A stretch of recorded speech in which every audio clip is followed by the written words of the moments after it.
los que se van conectando a la transmisión en vivo del curso Gestión de la Negociación Modelo Harvard. Hace algunos minutos habíamos culminado la sesión 3 de este curso, así que si rápidamente puedes conectarte, vamos a abordar un nuevo tópico de este curso que se desarrolla los días sábados entre las 10 de la mañana y el mediodía. Justamente en la sesión anterior habíamos abordado el tópico de estilos de negociación. Si recién te estás conectando y estás aprovechando esta mañana del sábado 13 de febrero para actualizar, mejorar, porque siempre en la vida podemos seguir aprendiendo, espero que el curso Gestión de la Negociación Modelo Harvard, que tiene como objetivo que ustedes conozcan a detalle este modelo y que las herramientas, estrategias, técnicas y demás que se vayan compartiendo realmente les permita gestionar de manera efectiva la experiencia de la negociación, ya sea a nivel personal, a nivel organizacional y a nivel empresarial. Porque, como se ha dicho en varias oportunidades, la experiencia de la negociación es transversal a cualquier actividad humana cuando establecemos relaciones interpersonales. Si te conectas y consideras que este tema puede ser valioso no solo para ti, sino para personas de tu entorno y tu red de contactos a nivel laboral, profesional, o de repente eres estudiante de educación superior, comparte con otros compañeros y creo que podría ser muy bien aprovechado en esta mañana del sábado 13 de febrero. También señalarte que si deseas acceder al contenido de este curso, así como la certificación, puedes ponerte en contacto con el equipo técnico que te atenderá muy gentilmente para que puedas acceder al material y también a una certificación. Indicarte que este curso, Gestión de la Negociación Modelo Harvard, propone 2 módulos. El día de hoy ya vamos a finalizar el módulo 1, Gestión de la Negociación, puesto que abordaremos el tópico Estrategias y Tácticas de Negociación. Y también señalarte que si estás interesado en acceder a las clases sincrónicas virtuales, la cita es los días sábados a partir de las 10 de la mañana, porque todavía los próximos sábados del mes nos queda el módulo 2 por abordar, me refiero a al módulo de Harvard. Así que tenemos todavía un camino por recorrer y creo que de esta experiencia podemos sacar importantes lecciones. Bienvenidos a todos. Y con mucho gusto responderé a sus preguntas, a sus consultas. Por ejemplo, me gustaría que nos dijeras desde qué lugar del país, de las 25 regiones, nos vienen siguiendo. Y, por ejemplo, tomando como referencia esta semana que está a punto de cerrar ya mañana, cuando celebremos el Día de la Amistad y el Amor, gracias a Eros y Cupido, nos comentes qué experiencia de negociación has tenido en esta semana, considerando el inicio del día, me parece que 8, ¿no? ¿Qué negociaciones has podido vivenciar? De pronto has tenido la oportunidad a nivel personal que negociar alguna situación de índole familiar, puesto que la negociación no se reduce únicamente a dinero y a recursos materiales, también pueden ser intangibles. Espacios, por ejemplo, en esta coyuntura en la que nos encontramos de la convivencia familiar, muchos tenemos que negociar hasta el uso del internet, el uso de los dispositivos móviles o el uso de los espacios en la casa, si es que esta tiene algunas características en las que tenemos que realmente usar, y eso es también negociar. Ahora, si usted este fin de semana debe prepararse para una entrevista que va a asumir el lunes o en el transcurso de la siguiente semana, ya sea de tipo presencial o de tipo virtual, allí tiene otra experiencia de negociación. En definitiva, nuestra vida en buena cuenta nos pone en situaciones permanentes de negociación. Así que este curso está pensado justamente para dotar de herramientas, estrategias, técnicas para poder gestionar de manera efectiva nuestras futuras experiencias de negociación. El tópico número 4, estrategias y tácticas de negociación, cuyo propósito es que ustedes, después de conocerlas y de identificarlas, aunque no sé si les ha pasado que a veces hay cosas que las hacemos por intuición o por la misma dinámica empírica y práctica de la vida, y después cuando se lee o nos la explican, uno dice, pero yo ya más o menos hago esto. Entonces, eso es lo que puede estar pasando. Bueno, la idea es que estas estrategias, tácticas y técnicas a ustedes les permitan en el futuro gestionar de manera efectiva las experiencias de negociación que irán desarrollando. Empezamos para señalar que en definitiva, ya sea en nuestra vida a nivel personal, en nuestra vida a nivel laboral, profesional, si usted que me escucha es un emprendedor y como tal tiene que reinventarse y buscar permanentemente formas de cómo cerrar sus acuerdos, contratos, compra de sus clientes o acuerdos con sus proveedores. La negociación es inherente y es permanente en la vida. Pero en esta experiencia debemos siempre dejar muy en claro que probablemente los términos nos lleven a una sinonimia relativa, ¿no? Porque para algunos escuchar la palabra estrategia puede significar lo mismo que táctica, pero técnicamente no son lo mismo. ¿Qué entendemos por estrategia y qué entendemos por táctica? Me gustaría conocer tu opinión y me puedes copiar la respuesta a través justamente de la transmisión en vivo que se viene realizando gracias a este curso, gracias a la Cámara Peruana de Comercio Exterior. Así que, por favor, ¿cuál crees tú que es la principal diferencia entre estrategia y táctica? Házmelo saber. Son términos diferentes. Aun cuando en la sinonimia puede haber cierta relación relativa, técnicamente la estrategia nos invita a pensar en un esquema, en un plan, para poder alcanzar un propósito u objetivo que me ayude a satisfacer una necesidad que previamente yo he establecido. Recuerda, estrategia, plan, esquema.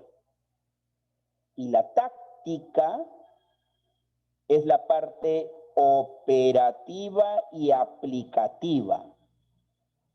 Lo explico de otra manera.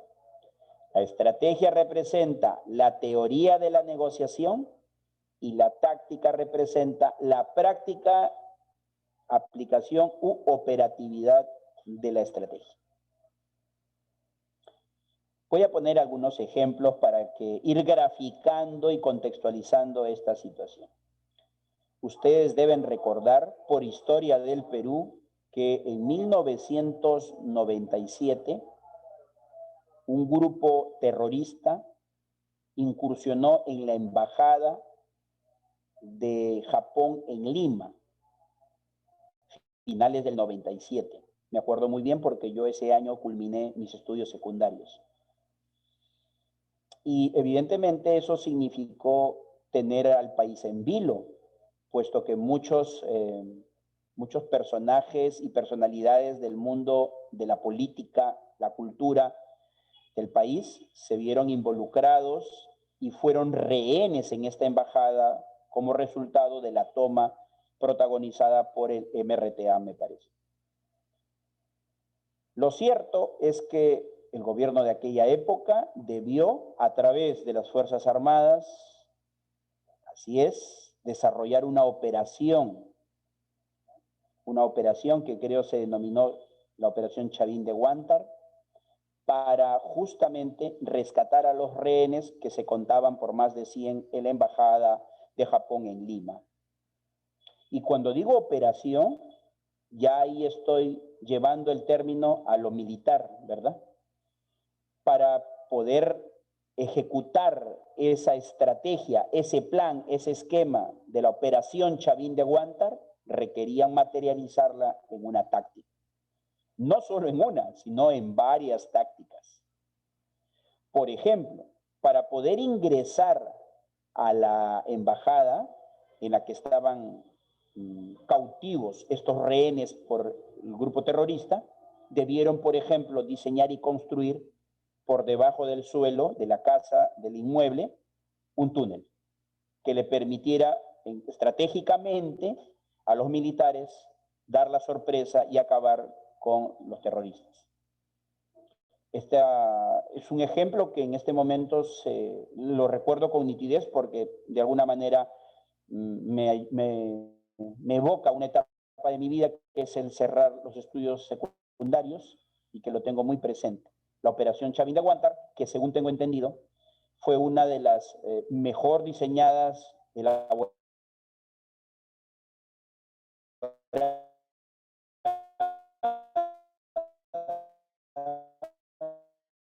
y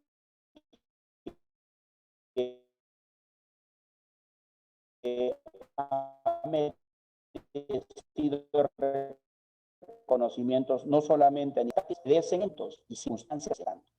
¿Ya? Dicho esto, pasemos ahora a ampliar esto de las estrategias y las tácticas. Veamos, estamos hablando de estrategia. Sí, diseño si me preparo. O sea, que la negociación también tiene una previa. Así como en el fútbol hay una previa, en la negociación también. O sea, nada se tiene que dar por sentado. Yo sé que quienes me están escuchando seguramente y tienen mucha experiencia en el campo en el cual se desempeñan, finalmente sí es importante la experiencia, sin duda, pero probablemente la situación en la que menos tengamos control es cómo va a actuar o cómo va a negociar la otra parte. Por eso es importante que en la planificación haya un momento de estudiar a la otra parte. Así como me están escuchando, estudiarla, analizarla, preguntarme, ¿tengo una experiencia previa de negociación con esta persona o con esta institución, con esta empresa? Si la respuesta es no, entonces tengo que hacer mi tarea, tengo que planificar, tengo que averiguar cómo es esta empresa o cómo es esa persona con la que voy a negociar. Voy a negociar pensando en que solamente estableceré un acuerdo comercial una única vez, entonces voy a aplicar el estilo de negociación ganar-perder o ganar-ganar, dependiendo. Aunque si quiero construir una relación a mediano y largo plazo, entonces apostaré por el estilo de negociación ganar-ganar. Así que piense, planifique, diseñe, prepárese, estudie. Porque si arma bien la estrategia y define bien cuáles van a ser sus tácticas, las tácticas son posibilidades de recursos que debemos utilizar. De repente, en un momento la negociación puede caminar bien, a un ritmo que yo considero es conveniente. Pero quién sabe, pueden haber eventualidades, pueden haber factores externos, incluso hasta de tipo ambiental, que se presenten en ese momento. Voy a tener que saber lidiar con esa situación. Pero está demostrado que si uno planifica, diseña, prepara el plan, el esquema, estudia la otra parte, las posibilidades de ejecutar una táctica y las posibilidades de gestionar de manera efectiva una negociación se incrementan de manera significativa. Eso es importante tenerlo muy presente. Esta imagen que ilustra en este momento la presentación nos invita a pensar que después del ejemplo en el que conté brevemente cómo las Fuerzas Armadas en el gobierno de los 90, a raíz de la operación Chavín de Huántar, otro escenario en el que resultan claves las estrategias y las tácticas, sin duda, tiene que ver con el fútbol, sin duda. Y bueno, yo podría citar aquí muchos ejemplos de cómo, ejemplos evidentemente en el que hemos sido testigos de los triunfos de la blanquirroja en el proceso eliminatorio que nos llevó al Mundial de Rusia 2018 después de 36 años de agonía. Por ejemplo, vienen a mi memoria en este momento célebres partidos en los que el pronóstico nos daba por perdedores y más bien obtuvimos importantes triunfos. Los entendidos en la materia señalan, por ejemplo, que la blanquirroja en Asunción del Paraguay no tenía ninguna posibilidad y que en el mejor de los casos empataríamos. Resultado final, Perú venció a Paraguay en Asunción, en el Defensores del Chaco, 4-1. ¿Y qué me dicen de aquel otro partido, también muy celebrado, y que nos, de alguna forma, nos enrumbó y nos ayudó a recuperar la ilusión de que sí era posible lograr, no sé si la clasificación directa, pero al menos llegar al quinto puesto que nos dé la oportunidad del repechaje, como que así fue después? ¿Se acuerdan de ese partido que Perú juega en Quito, Ecuador, frente al cuadro tricolor? ¿Se acuerdan o no? Finalmente vencimos por 2-0. Me parece que uno de los goles fue de un jugador, el Caballito, se me fue ahorita el apellido, y el famoso gol del Orejas Flores, 2-0 a la postre. Y también los expertos en materia nos decían que para Perú era difícil jugar en las alturas y que era doblemente difícil a vencer a Ecuador en su cancha, en su casa, en su fortín. Ahora, ¿por qué cito esos dos ejemplos? Tanto el triunfo jugando de visitante por la blanquirroja en Asunción, en Paraguay, y en Quito, Ecuador, es porque sin duda el comando técnico liderado por el profesor Ricardo Gareca tuvo que diseñar una estrategia. Porque no se juega de la misma forma si de local o de visita. Y porque la táctica también tiene que ir de la mano. Ustedes se han dado cuenta, pues, cuando un equipo adelanta en el marcador, casi siempre, o sea, no es una ley ya, pero casi siempre, después estratégicamente la táctica dice hay que retroceder. Porque existe la posibilidad en el fútbol, hay una táctica que se llama contragolpe. Esa es una táctica. Y en las negociaciones también hay golpes y contragolpes, así como me están escuchando. Por ejemplo, cuando ya el partido ha alcanzado el minuto 90 y hay que jugarnos el todo o el nada, se han dado cuenta que hasta el portero va a cabecear alguna posibilidad de peligro y gol de un tiro libre. Porque, ¿por qué no intentarlo? Eso es parte de la táctica, por ejemplo. Y ya con esto cierro el tema de lo futbolístico, que ya se habrán podido dar cuenta que a mí me gusta y me apasiona.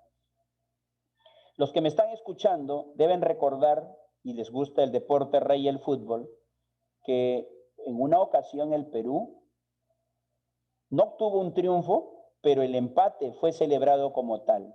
En Lima, en la eliminatoria del Mundial para Brasil 2014, la famosa corrida del Loco Vargas, que a la postre sirvió para que el Gavilán, que así se le llama al jugador Fano, anotara en el arco argentino, después de que ya estábamos jugando los descuentos que había dado el árbitro, me parece que el árbitro amarilla en esa época.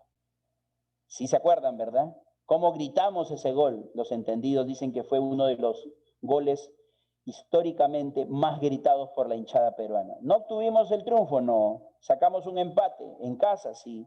Pero ¿cómo gritamos ese gol? Y ahí, ¿cuál fue la táctica? Era el todo o el nada, ¿ya? Y era solamente el amor, el empuje, que también es parte, digamos, de la experiencia. Bien, son ejemplos que ayudan a ilustrar que hay que tener capacidad para diseñar una estrategia. Por cierto, el hecho de que invirtamos tiempo en diseñar, planificar la estrategia, tampoco es que te va a asegurar el éxito. Finalmente es la táctica y los factores que acompañan a la negociación los que van a determinar el éxito. Pero claro, nos da una mayor posibilidad si antes hacemos nuestra tarea y calculamos todos estos elementos, aunque finalmente no todo está dentro de nuestro dominio. Ahora, es importante también considerar que tú puedes prepararte a nivel emocional, a nivel del manejo de la información, porque la información representa estratégicamente un recurso que tú puedes utilizar en algún momento de la negociación. Pero, ¿y qué pasa si tú te das cuenta que con quien tienes que negociar es con una persona ducha, experta, con un dinosaurio de la negociación, o de repente con una persona que a nivel de sus valores no considera negociar de una manera transparente. Eso es una posibilidad, porque no vivimos en un mundo de color de rosa. Por eso yo te planteo la siguiente pregunta.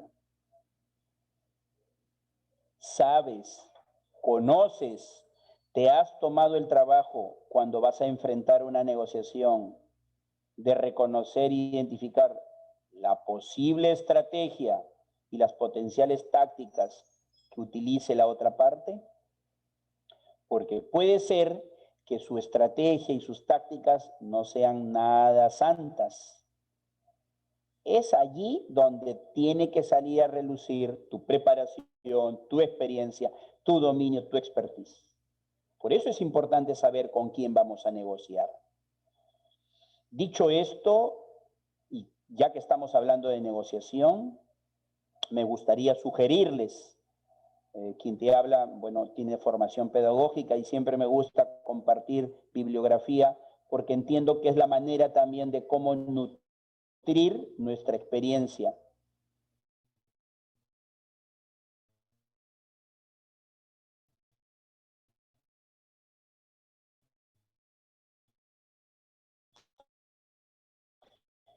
El libro que te quiero sugerir, por poner una metáfora nada más, así como me estás escuchando. Este libro le pertenece al autor José Ignacio Tobón y se titula Cómo negociar con gente difícil. Lo vas a encontrar en formato PDF a través de la red, a través de los buscadores de Google. ¿Y por qué te digo y te sugiero este libro? Porque Ignacio Tobón dice algo interesante. El oponente, el adversario en una negociación, si es que lo ves desde esa perspectiva, ojo, puede ser un guerrero experto que tiene varias estrategias. Incluso parte de una de sus tácticas es que tiene un as bajo la manga. Un as bajo la manga. Puede darse esa situación. Y ojo que sus tácticas no necesariamente requieren a veces de hegemonía, dominio, poder, algo que se vea explícitamente. Pueden ser tanto de fuerza como de no fuerza.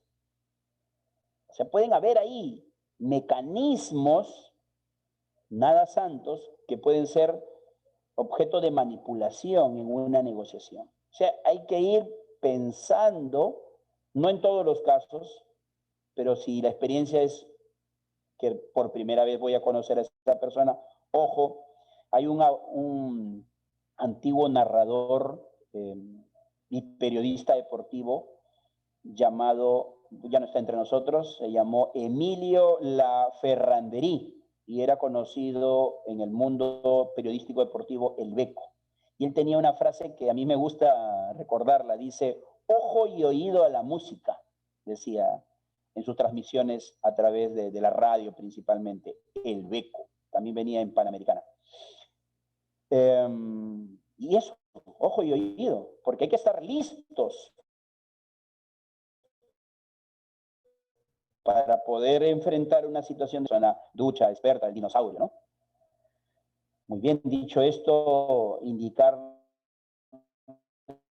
es que a través de este libro, José Ignacio Tobón nos comparte, y es lo que voy a hacer justamente en este momento, las tácticas posibles o potenciales del oponente. O sea, no solamente hay que conocer cómo voy a negociar yo, sino ponerme en los zapatos y en la situación que se puede presentar del otro lado. José Ignacio Tobón, en el libro Cómo negociar con gente difícil, nos dice que el oponente puede recurrir, según su información e investigación realizada, a 3 tipos de tácticas. ¿Cuáles son estas? Obstructivas, de decepción y ofensivas. ¿Sabías tú? ¿Las conocías?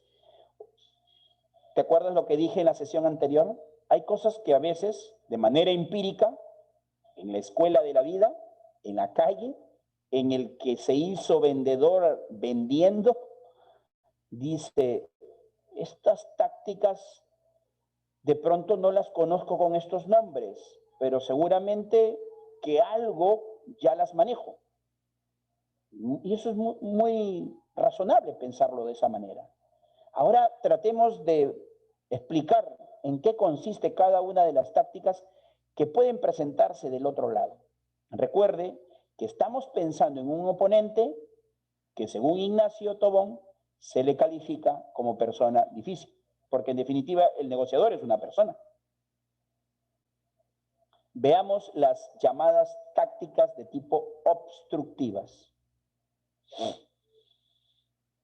Parece algo absurdo pensar, pero en la realidad muchas cosas nos pueden sorprender. Es que uno puede pensar que siempre la otra parte está dispuesta a negociar, y eso no es tan cierto. A veces la táctica del otro es más bien poner barrera, poner obstáculo, poner zancadilla, no dejar que las cosas avancen. Las negociaciones también hay que entenderlas según la naturaleza de lo que uno está intentando negociar. Desde mi experiencia, según mi lectura y lo que yo puedo darme cuenta, estas tácticas de tipo obstructiva principalmente las veo a nivel, por ejemplo, de los conflictos sociales, por un lado, a nivel también de la vía judicial, donde las partes evidentemente en ocasiones no desean discutir sobre el fondo, sino sobre las formas, y en esas formas hay una serie de recursos válidos, pero en ese escenario de la jurisprudencia, del derecho y del legislar, el de la litigación. Ahí veo muchas tácticas obstructivas. En materia de negociación también se pueden presentar. Permítanme explicar. Estas llamadas tácticas obstructivas buscan que quien recurre a ellas crea que empieza a dominar la situación por medio de la inflexibilidad. Es decir, es como cuando yo no quiero ceder nada. Me cruzo de brazos y digo, las cosas se hacen como yo quiero. Es una visión evidentemente egoísta, egocentrista, porque solamente estoy cuidando mis propios intereses. Y es que, claro, cuando negociamos, y ahora que les estoy hablando de las tácticas del oponente, el oponente va a pensar y hacer a como dé lugar que únicamente tiene que satisfacer sus propios intereses. Quienes me están escuchando y estuvieron atentos a la sesión anterior, déjenme decirles que aquí en ellos va a predominar el paradigma altamente competitivo de ganar, perder. O, y esto no es ninguna exageración, si no puedo ganar, entonces el otro tampoco debe serlo. Perder, perder. Cuidado con eso. Como táctica obstructiva es que en definitiva la otra parte busca enmarañar, complejizar y hacer que las cosas se tornen difíciles de avanzar. O sea, es como sentirse asfixiado, saber que vamos a una negociación, pero que no hay ninguna posibilidad de entendimiento. Esto que te estoy explicando, quienes me están escuchando, no es ninguna fantasía. Esto realmente ocurre en la vida real. Muestra de ello, por ejemplo, es lo que ocurre a nivel de los poderes del Estado y sobre todo en ese denominado el poder legislativo. Cuando vemos, por ejemplo, cómo los partidos y las diversas fuerzas políticas no logran ningún nivel de entendimiento. Y vaya que ya tenemos mucha experiencia si analizamos los últimos hechos ocurridos a nivel de la política en nuestro país. Ahí vemos cómo la oposición, que razonablemente le corresponde, como a todos, fiscalizar, a veces es una oposición absurda, ¿no? Que lo único que no quiere es que las cosas avancen y que se entrampen. Bueno, eso, repito, no estoy inventando, eso es parte de una realidad, de un escenario. Hasta allí hay experiencias de negociación, porque en la política no creo ser exagerado en pensar, también tenemos que llegar a acuerdos y eso es el resultado de negociaciones. Quienes apelan a las tácticas obstructivas consideran que la terquedad, el ser obstinado, el ser inflexible, les ayudará a alcanzar sus intereses y objetivos. Eso no quiere decir que esos intereses y objetivos sean razonables, sino que solo es el hecho de alcanzar a rajatabla un poder o mantener la hegemonía o el dominio en alguna determinada situación o realidad. Puede ser. En el campo de los negocios empresariales, puede ser que estas tácticas se apliquen también en materia de negociación cuando se construyen los famosos monopolios, en algunos casos. Bien, entonces, fíjense que las tácticas obstructivas, según José Ignacio Tobón, y yo estoy aprovechando ello, es realmente cierto. Quiero ilustrar, yo no puedo con mi genio de docente, disculparán, o para beneficio de ustedes, voy a graficar esto, ¿no?, a través de un ejemplo. De un lado tenemos a Jaime, que es el supervisor, y del otro lado Alberto, que es el colaborador. Bueno, ahí creo que me falló una animación, pero ya va a salir la imagen. Lo cierto es que tenemos, como en toda negociación, dos partes. Jaime, el supervisor, Alberto, el colaborador. O sea, hay un vínculo laboral de, digamos, hay una relación laboral de dependencia, ¿no? Hay una persona que es el jefe supervisor y el otro es el colaborador, como subordinado, ¿no? Muy bien. Entonces, en la imagen, perdón, ¿por qué no sale la imagen? Ya. Bueno. Ahí están los ejemplos. Pero voy a volver a la lógica para que se entienda el diálogo, ¿ya? Vamos a ver. Sí, la imagen no tenía efecto. Alberto, el colaborador, dice lo siguiente. Jaime, me gustaría saber si podrías conceder un permiso para este viernes, porque tengo una visita familiar muy importante. Respuesta de Jaime. Alberto, te recuerdo que todo el equipo de ventas ya se había comprometido para este viernes, ya que debemos planificar la próxima campaña comercial. Alberto agrega. Sí, Jaime, te entiendo, pero esta visita apareció de un momento a otro. Mira, llega mi primo del extranjero. No nos vemos desde la infancia. A lo que Jaime agrega o responde. Qué bueno, Alberto, pero si tu primo llega del extranjero, entonces no creo que se regresará pronto. Además, nuestra labor culminará a las 7 de la noche. Sobre ello, Alberto señala. Lo que pasa, Jaime, es que mi primo estará en Lima solo unas horas y luego debe viajar al sur del país. Jaime, como supervisor y jefe de Alberto, responde. Te sugiero que puedas recibir a tu primo en el horario de almuerzo. Dile que venga a la empresa. No puedo darte el día libre, Alberto. Como pueden ustedes darse cuenta, Jaime ha intentado en todo momento mantener su posición de no concederle el permiso al colaborador trabajador Alberto, quien aduce tener una visita inopinada, inesperada de un familiar que viene del extranjero y a él le gustaría darle ese tiempo a dicho familiar. Pero el supervisor Jaime no cede al respecto. Este es un claro ejemplo que ilustra la táctica obstructiva. Hay inflexibilidad.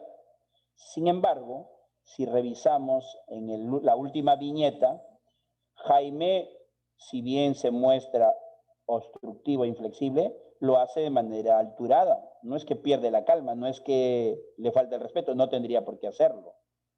incluso le dice te sugiero, pero se mantiene como tal en la posición que le corresponde como supervisor del área a la que representa. Pero es una táctica obstructiva, que demuestra firmeza, por cierto. Porque probablemente quienes estén leyendo y observando el ejemplo dirán, muy qué malo ese supervisor, ¿no? ¿Cómo no le va a permitir concederle un permiso especial porque llega una visita del extranjero y eso no ocurre todo el tiempo? Por eso es obstructivo. Veamos otra de las tácticas que pueden utilizar nuestros oponentes. Así es. Miren esta imagen. Mírenla, mírenla. ¿Qué dice? De aquí no se mueve. Bueno, se trata de una situación realmente dolorosa, preocupante, por decirlo menos, de alguien que contra su voluntad ha sido retenido, cautivo, es un rehén, así como los de la toma de la Embajada de Japón en Lima. Esta es una táctica de tipo ofensiva. Y ojo, hay que estar muy preparados, yo diría que no solo a nivel racional, sino sobre todo emocional.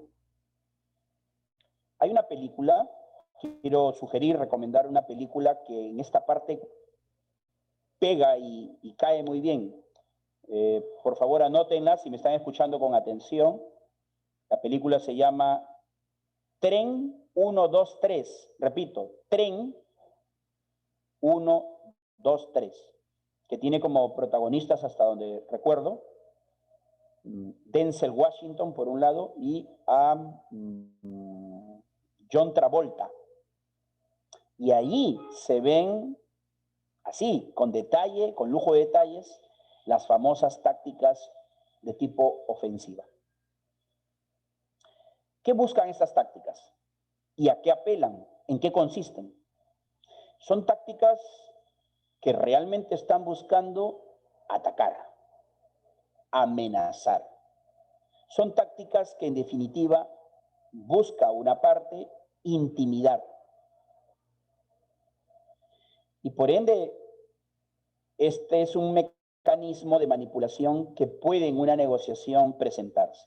No creo estar siendo exagerado en esta parte.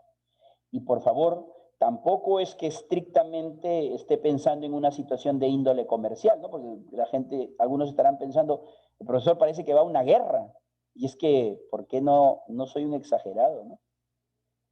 El arte de la guerra es un libro famoso de un autor de ascendencia japonesa o china, Sun Tzu, de sugerencia de lectura también. El arte de la guerra es Sun Tzu. Atacar y amenazar no es algo que yo invento, es algo que se da o se puede dar en una situación tensa, hostil, de dos partes que se han sentado a la mesa a negociar. Ya les recomendé la película Tren 123, véanla. Seguramente algunas ya la han visto. ¿Qué busca esta táctica? Esta táctica quiere en definitiva demostrar que uno es más fuerte que el otro. Es el enfrentamiento bíblico de David y Goliat.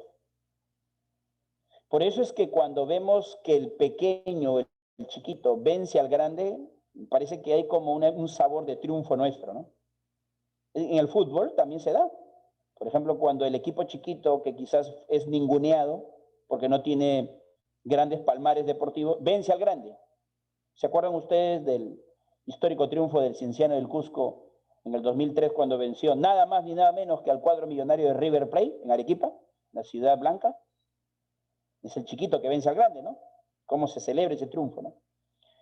La táctica ofensiva busca demostrarle al otro que es el débil y que por lo tanto debe estar muy temeroso. El que la utiliza lo ve como una práctica efectiva. Quiere hacerle saber el poderío que tiene.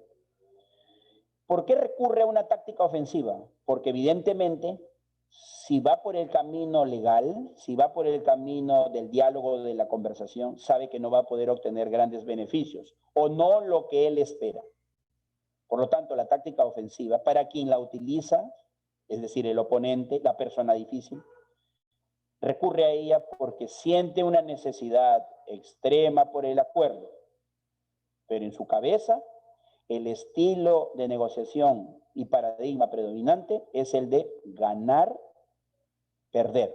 O, y esto sí es maquiavélico, si yo pierdo, que también pierda la otra parte. Hay que prepararnos para todo. Así es el escenario de la vida real en materia de negociación. También es importante establecer diferencias entre los conocimientos y los recursos.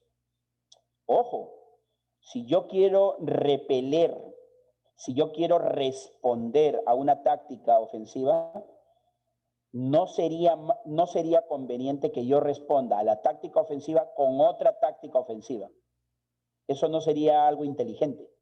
Es como dos polos opuestos que se repelen por naturaleza. Es como la experiencia del diálogo, que si uno grita, las posibilidades de que el otro responda con grito son altas. 2 gritos, se desata la guerra mundial. Pero si al grito, como táctica ofensiva, yo lo manejo con un tono de voz medio y demuestro al oponente que tengo pleno conocimiento, pleno dominio de mis emociones y además conocimiento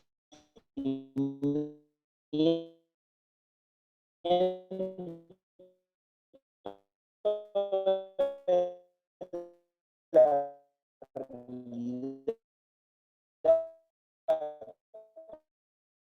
producto o servicio. De manera que los conocimientos en materia de negociación son claves, son fundamentales. Por ello nace esa expresión del as o la carta bajo la manga, que la voy a sacar en el momento más preciso o cuando creo que voy perdiendo en esta negociación. Puede servir y con sutileza puedes obtener el beneficio esperado. ¿Qué más tenemos? Voy a graficar, porque no puedo con mi genio de docente, una vez más las tácticas, en este caso ofensivas, para contextualizarla en un ejemplo en el que no necesariamente, y quiero que por favor el curso ayude a desmitificar esa creencia que en negociación todo se reduce a plata, dinero, no todo. Hay otras muchas más cosas que en las que podemos vernos involucrados a través de la negociación. Veamos el siguiente ejemplo. De un lado, con una actitud no verbal, ya nos podemos dar cuenta un poco prepotente, Ernesto el jefe. Y del otro lado, con una actitud pusilánime, podría decirse, Ricardo el supervisor. Entonces, Ernesto, que es el jefe, dice, Miguel, tienes que ser más exigente con tu gente. Otra vez el área de ventas no ha llegado a cumplir la meta. Mira, categórico, directo. Por su parte, Ricardo, el supervisor, responde, jefe, lo que pasa es que en el equipo tenemos 2 nuevos vendedores y por otro lado, la meta nos parece muy exigente. A lo que Ernesto, el jefe, añade o responde, solo excusas, solo excusas. Por eso tú eres el supervisor. ¿O no te sientes capaz acaso de asumir el liderazgo del equipo? Tácticas obstructivas. Amedrentar. Ricardo, supervisor, responde, sí, jefe, pero necesito recibir más apoyo de la gerencia. En su afán de defenderse, responde de esa manera. Y Ernesto, el jefe, le dice, mira, compadre, hasta en los términos, ¿no? Aquí cada uno baila con su pañuelo. Ya sabes, si el próximo mes tu equipo no alcanza la meta, mejor ve despidiéndote. A lo que Ricardo, el supervisor, únicamente le corresponde responder, ya, jefe. Claro, estamos frente a una situación en la que, de manera explícita, una persona que ocupa un cargo con personal a cargo tiene ascendencia, hegemonía sobre otro colaborador. es posible que mientras estés escuchando, algunos hayan empezado a recordar o a familiarizarse o identificarse. No sé si los que me están escuchando se han identificado con Ricardo o con Ernesto. A ver, déjeme sus comentarios por el fanpage de CAMEX, que en este momento nos permite desarrollar el curso Gestión de la Negociación, aplicación del modelo URI de Harvard. ¿Con quién te identificas en este ejemplo? ¿Con Ricardo o con Ernesto? A ver, pues hay que reconocer las cosas, muchas veces nos cuesta hacerlo. Aquí vemos cómo el jefe apela y aplica las tácticas ofensivas. Ojo que ofensivo no es que se reduzca únicamente al uso de coprolalia, se le llama en el lenguaje. ¿Cómo coprolalia, profesor? Soez, pues, vulgar, obsceno, grosería. No es solamente eso. Hay personas que sin llegar a la grosería, sin llegar a lo vulgar y soez, también el lenguaje empleado de una manera grotesca y manipuladora. O sea, eso también es una realidad. La tercera táctica se llama de desección, así como están escuchando. Táctica de desección. ¿Cómo es esto, profesor? Táctica de desección. Cuando hablamos de las tácticas de desección, les aseguro que son más ciertas de lo que ustedes creen. Y podríamos estar en este momento experimentándola, ya sea porque vamos a negociar o porque asumimos otro rol. El rol, por ejemplo, de clientes, el rol de usuarios, el rol de ciudadano. Miren, hay que tener cuidado. Quiero recordarles que lo que estamos viendo en esta parte se llama estrategias y tácticas de negociación. Y específicamente en este tópico estamos abordando lo que propone José Ignacio Tobón en su libro Cómo negociar con gente difícil. Y en esa experiencia de negociación, se acuerdan que se plantearon 3 tácticas. Una de ellas, con esta, cerramos, se llama de decepción. Es decir, la otra parte, en el afán de querer tener la razón, de cerrar el acuerdo y el trato como ella desea hacerlo, es decir, mira sus propios intereses y el paradigma imperante es el ganar a como dé lugar, va a recurrir a trucos.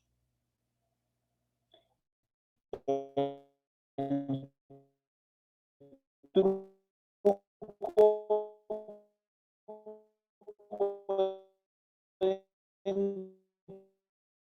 entenderse como la parte que maneja ella. Como táctica de decepción, también vamos a darnos cuenta que ahí están las famosas mentirillas. Y hay quienes dicen, pero es piadosa, blanca, igual es mentira. Aquí a nivel de las mentiras pueden estar las tretas pronuncié, trampas, artimañas, mecanismos de manipulación que son muy reales en nuestra vida y por qué no tendría por qué ser una excepción a nivel de la negociación. Y esta táctica, el nombre realmente es curioso, se llama atrapamoscas. Estas tácticas de negociación, que no las invento yo, sino que las he recogido de la bibliografía y luego contrastada con la realidad según la experiencia, se ponen de manifiesto con mucha frecuencia, escúchenlo bien, a nivel de las ofertas. Y eso no lo invento yo, está dispuesto por el mismo sistema que impera, digamos, en nuestra economía, como es el de libre mercado, de la ley de la oferta y la demanda, en economías como la nuestra, por cierto. ¿Cuántas veces nos hemos sentido atraídos por estas ofertas que realmente uno dice, no las voy a dejar pasar?